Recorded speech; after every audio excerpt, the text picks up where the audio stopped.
story of what happened at the school board meeting on Saturday is Cindy Stevenson gave her notice the day after the new board members were elected. And they're calling us the reformers, so that's how I'll refer to us. I'm speaking for myself, not for the board, so just please keep that in mind.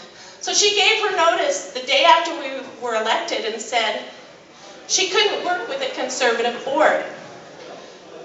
Then, a couple months later, it was a few weeks ago, she announced that she accepted a new position as the executive director of the Colorado Association of School Executives, CASE.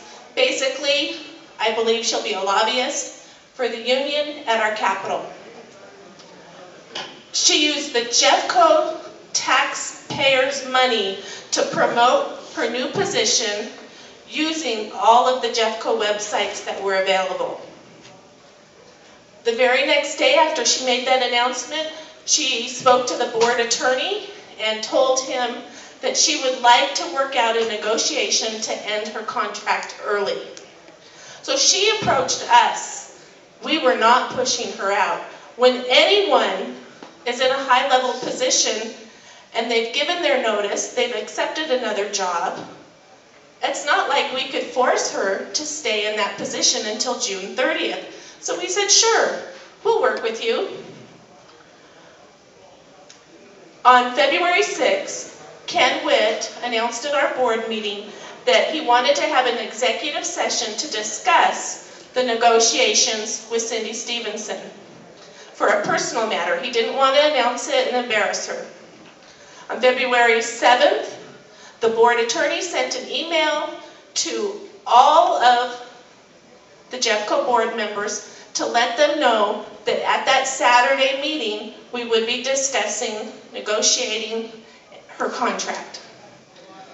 So everyone knew. It was no surprise. That night, Friday the 7th, the night before the meeting, it is my understanding that an email went out to all Jeffco employees letting them know that these new board members, these new conservative reformers, were ousting her out of her job, and to please come to that board meeting wearing black to protest.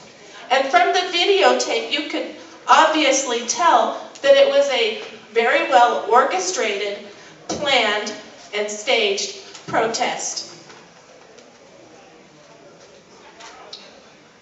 They showed up at the meeting as we walked through the door. They had their signs, they were chanting, they were singing songs, they became unruly. We were barely at the meeting, even a few minutes, and they were speaking out of turn. I don't think I said a word the whole meeting other than roll call. At one point, it became pretty unruly where the security said, for the safety of the board meeting, for the board members, we need to adjourn the meeting. So Ken Witt, John, and I, and we thought the other two board members were all leaving the meeting. As it turned out, the only ones who left were us. So it was well orchestrated. They carried on for another 2 hours talking to the media. It was well planned. And to be honest, I don't think that as board members that we handled it well. We definitely should have had more control of the room. Whenever you have elected officials, we should not have been the ones clearing the room. It should have been the unruly audience. Absolutely. It will not happen again. That will not happen again. These folks are supposed to be role models for our children. They are teaching our children. We trust our children to the folks who were at this meeting for 6, 7, 8 hours of the day. And they said that we were the ones being disrespectful, that weren't transparent. We have asked as a board to have a news release posted on all the Jeffco sites,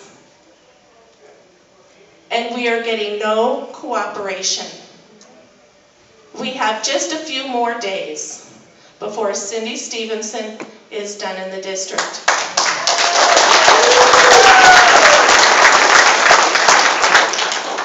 Her last day is February 21st.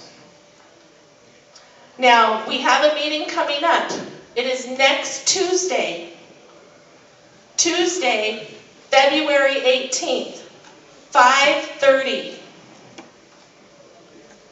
It is a very important meeting. We have a couple different things on the agenda. First thing is we are interviewing 2 firms for our superintendent search. We need to have a very careful selection, and the community engagement is very important in that process, because we want to make sure we get someone in that office who is going to do the job that's going to meet our students' needs the best and hear our community.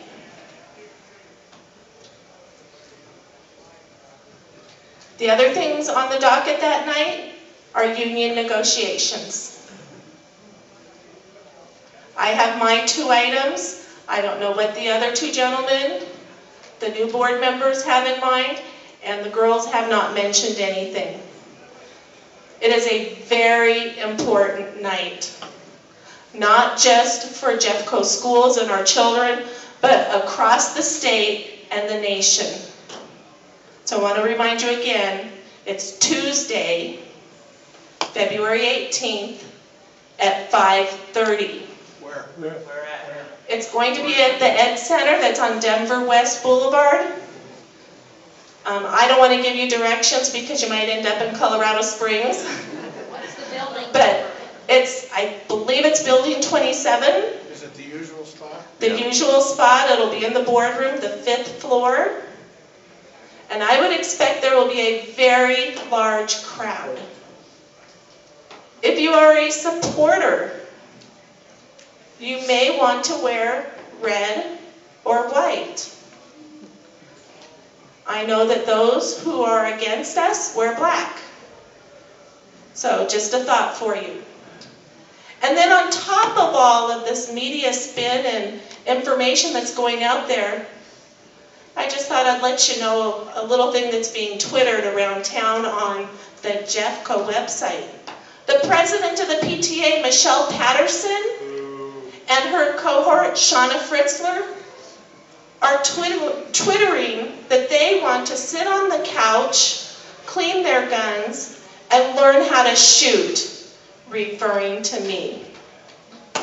This is the person who is head of the Jefferson County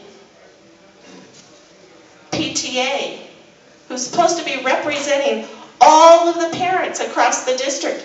Is this appropriate? No. Are they going to be willing to do anything about it? Well, I want to talk about that at the meeting, and we'll see the reaction that we get. I do have the screenshot saved, and I do plan on trying to do something about that. That is not right. We need to stand up, be strong, be bold for our children, and we need to look at what's in the best interest of our kids. I ran on empowering our principals and teachers. And when these things happen, it distracts us from the focus of our kids. So again, I please remind you, this coming Tuesday, February 18th at 5:30.